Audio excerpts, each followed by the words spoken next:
It's kind of hard to believe this time, 20 years ago, I was getting ready to graduate from high school.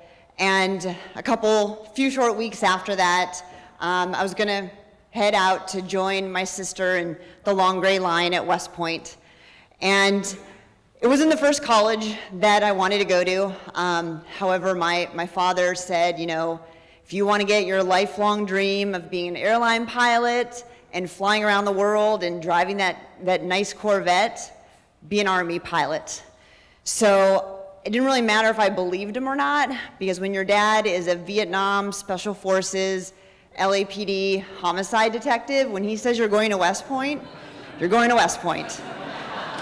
So I went to West Point. My first day there was a lot of yelling, a lot of uniforms being issued, and a lot of practice marching. I really don't think I realized what I was getting into. My sister was there 2 years ahead. She really didn't fill me in all this stuff. And all I remember is the parade at the end of the day. It was windy and it was raining, and it was not a great day. Made it through that first summer, getting ready to start the academic year, and just like everything, to mark it with a parade, which is our acceptance day, going from a new cadet to a cadet, and again, another rainy parade. Then made it through all 4 years. I was lucky enough to get aviation, so I was very happy about that. And as I was getting ready to walk across the stage, June 2nd, 2001, to get my diploma, rained again. And I'm sure nobody cares how much it rained, but there's a saying that if it rains on all 3 of those days, that your class is going to war.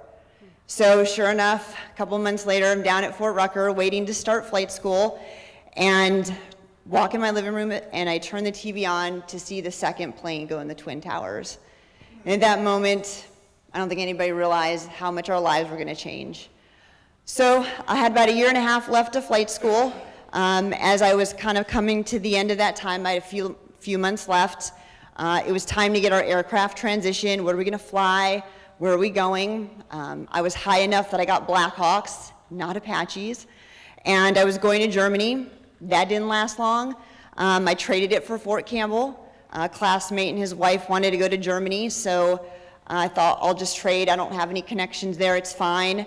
But what I also didn't realize is that when people started deploying, the 101st Airborne Division was one of the first to go, which is also where I was going. So a couple months later, I was cautiously, anxiously watching, thinking this is gonna be like the first Desert Storm, 100 hours, people are gonna come home, I'll get to Campbell, everybody's gonna be back, it's gonna be fine. So I left in April, I got to Campbell, nobody was back. And then in July of 2003, I deployed. My first job ever as a civilian was as a platoon leader for General Support Aviation Battalion up in Kiara West, which is just south of Missoula. I was there for a total of 7 months. The first 2 months, probably cried myself to sleep every night. Finally made it over the hump and realized that I got my groove, I got a routine. The soldiers with me, they were my family. We were together 24 hours a day, and it was fine going through all this stuff together. We flew missions all over Iraq. We went all the way up to the Turkish border, all the way down to Baghdad and Balad and Tikrit. And I saw and experienced things that I never would have imagined I would experience. And cool things like going in the palace in Balad, in Saddam's palace, and it's all marble and gold, and he had these giant chairs. They're very throne-like, with giant murals on the wall that are painted with large weapons. You could call them weapons of mass destruction if you want. But it was just an experience. But then there was also the experience of having to fly one of our battalion commanders to a crash site of one of our crews of 4 for a Kiowa Warrior that just a couple of days before had got shot out of the sky by an RPG. And as we were flying and circling around, probably only for about 5 minutes, I reflected on the fact that literally that same flight route we flew the day before, and we just happened to get lucky. But you don't think about those things. It passes, because if you do, you dwell on it, and it's sadness, and it just brings you down, so you just push it away and move on. that was one tragedy. One of the ones that really sticks out for me is one of my classmates from West Point, Joe Lusk, who was also a friend, very short-lived college crush. He also passed away in Kuwait. His helicopter, he was an Apache pilot, and if you don't know how they fly tandem, so it's, one in front of the other, which takes a lot of trust. You don't have the visual next to you. And unfortunately, his co-pilot lost situational awareness, was fixated, and flew their helicopter straight into the ground. So, when you first hear about one of your friends losing their life, pretty tragic, but again, try not to think about it. So I came back and redeployed in February of 2004, and I thought that I was going to be excited, I was going home, but I wasn't. I felt like a giant loss. I felt a loss of my soldiers. They all were reassigned to different units, and I felt very alone, that not a lot of people really understood.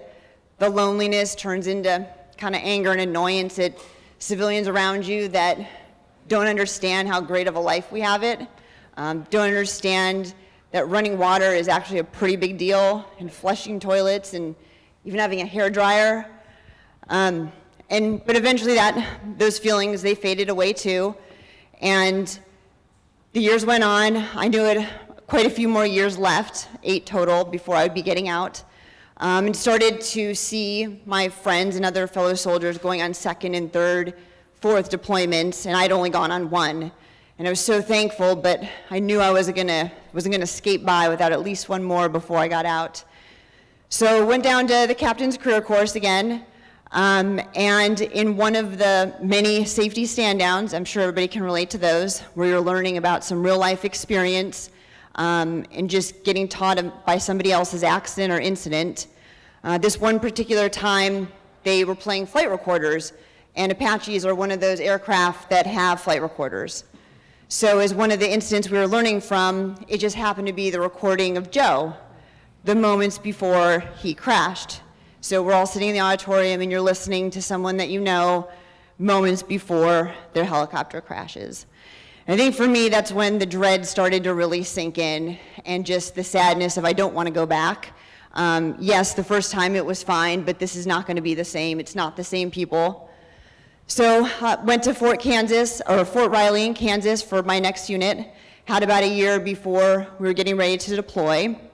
And more great news, the Army said, you know what, 12 months is not long enough. We're gonna do 15-month rotations for you. So Air Force, Navy, you do 3 months, Army do 15.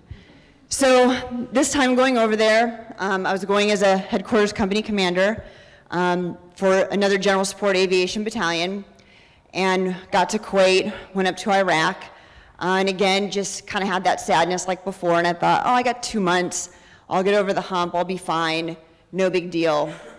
But this time it didn't really go away. The sadness didn't go away after 2 months, 3 months, 4 months, and it was still there, and it was bad. I still had to fly. I flew with our medevac company, but I hated it. I hated flying.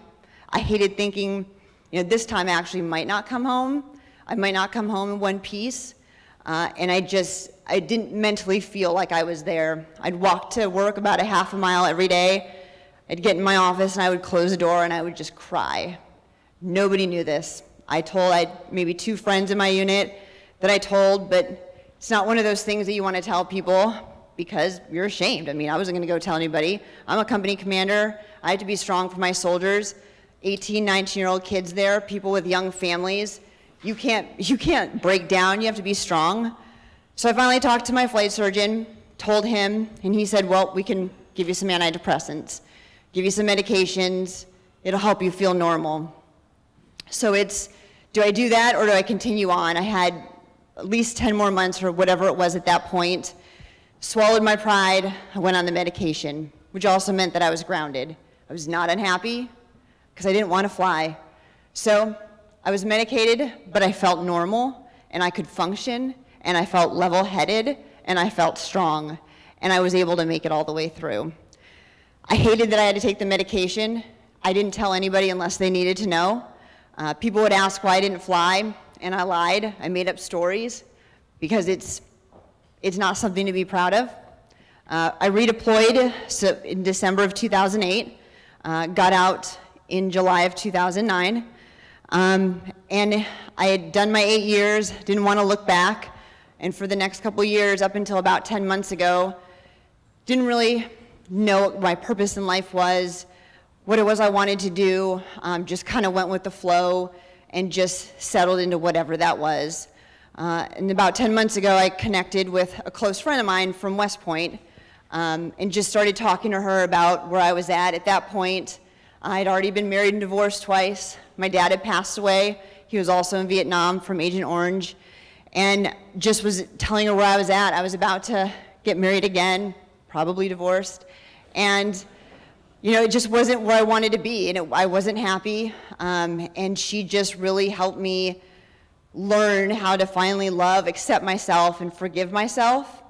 She introduced me to a therapist, which before now, I probably would have never admitted to anybody that I still talk to a therapist. I probably would have never admitted that I took medication and I didn't fly. It's not the story that you want to tell people. Nobody wants to hear about it. But what I learned is that you can't do it on your own. You need to ask for help. You can't expect to have others ask for help if you don't also ask for help. And that's how I try to lead my life now. And the more that I've done that and I've lived that life, it's gotten me a lot of great things. And I just want to encourage anybody out there that it's not just those in the military, it's even people that aren't in the military, but we all struggle, and I just encourage you to seek help and always ask for somebody else to help you if you need it.